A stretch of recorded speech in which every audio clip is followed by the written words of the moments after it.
You people, you're 70 virgins in heaven, that's why you kill people, etc., etc.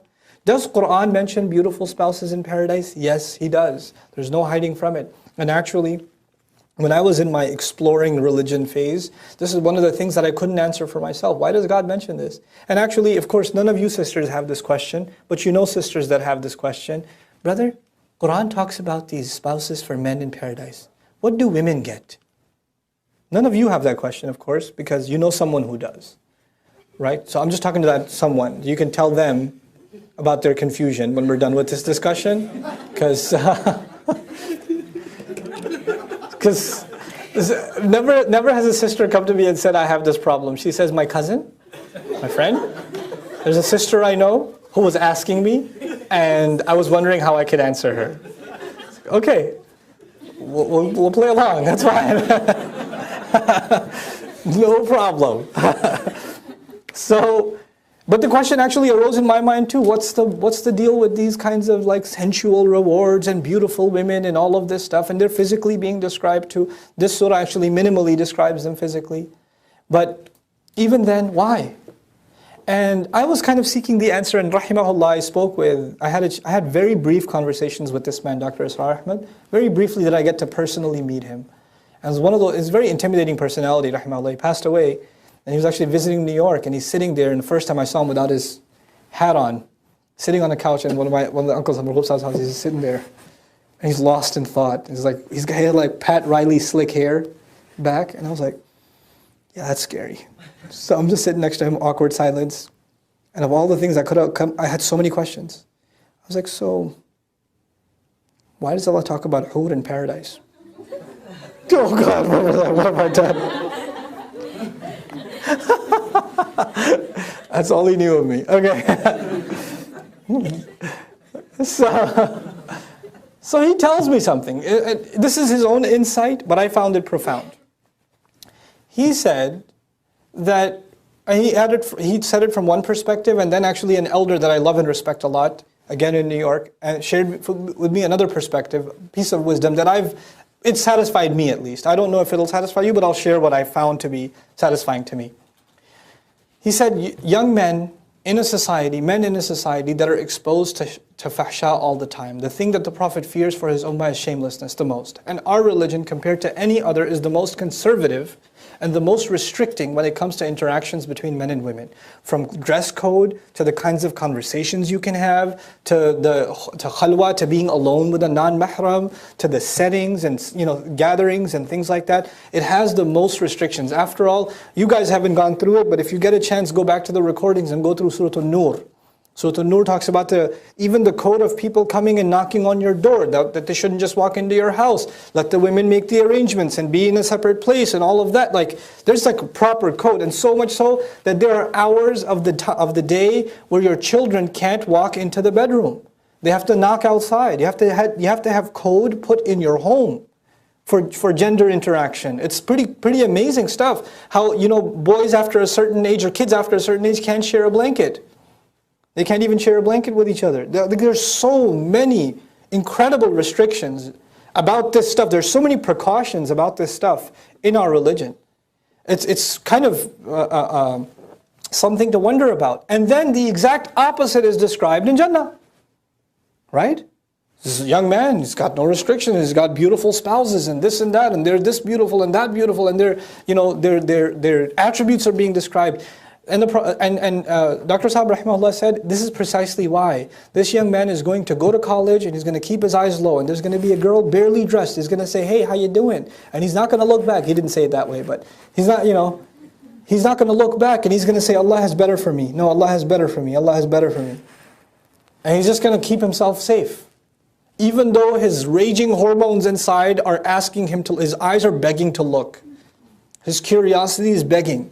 The opportunity is there, the freedom is there, the youth is there, the energy is there, the looks are there, everything is there for him. But he says, no, I'm going to hold back. I'm not going to do it. I'm not going to even take one step in that direction. Allah has better for me.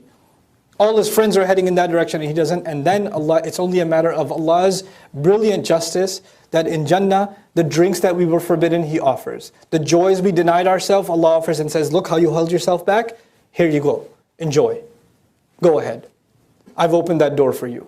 So it's actually the reversal of the same restrictions Allah has put on us in this dunya. That's why haya is so important here. You want to party in Jannah, you better watch your haya here. Allah doesn't deny that we have temptations. He doesn't deny that we have thoughts. He doesn't deny that, waswasa comes to us all the time. Read psychology on how many times men think about these things in a day, the average man. You can't deny this, that it's there, that Allah put it inside us. زُيِّنَ لِلنَّاسِ حُبُّ الشَّهَوَاتِ مِنَ النِّسَاءِ, number one. But Allah will allow that to be exercised in Jannah in this way. Now, the second issue is Allah described this for men. How come He didn't describe such a thing equivalent for women? We get multiple wives. How come they don't have multiple husbands, etc., etc.? If you want to be really crude about it. So, this was another bit of wisdom. It was actually, I was asked to do an experiment at Sunday school. I was asked to conduct an experiment. It was an experiment with a bunch of teenage boys and a bunch of teenage girls. And to both, the question to be asked was, so if you could have anything you want, as many times as you want, without any restrictions, nobody will find out, you won't get any trouble, and it's not going to be, you're not even religiously liable. You could have whatever you want right now, what would it be? Okay? What would it be? And so like about 100 boys are being asked that are teens, and 100 girls are being asked that are teens. The boys have an ijma' in the ummah. There's no variation. I mean, other than spelling errors, there's no diversity in the answers. The interesting response actually comes from the girls. And by the way, the boys saying that, it confirms what Allah Himself said, subhanahu wa ta'ala. زُيِّنَ لِلنَّاسِ حُبُّ الشَّهَوَاتِ مِنَ النِّسَاءِ. Men were programmed with desire for women. Allah beautified it in them. Done. It's just proof of that. The girls were the interesting answers. Can we have 5 more minutes? Just a couple more minutes. Just two more minutes. They hand you the paper. No, can I have it back? Can I have it back? I just thought of something else. Crossing it over again. And then multiple answers. I can't think of one thing. My favorite answer that was given by multiple sisters, not all of them, but multiple. It depends.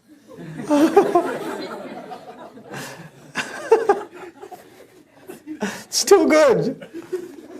It's too good. Others, I just want to be with my mom. Some said a pony. So all kinds of answers. The man I love. I got all kinds of, but it wasn't one answer. The point is, it wasn't one answer. Allah Azza wa Jal made us emotionally monochrome. We're just one way. Overwhelmingly. I mean, there are unique individuals that love books more than they love women, or, there are those.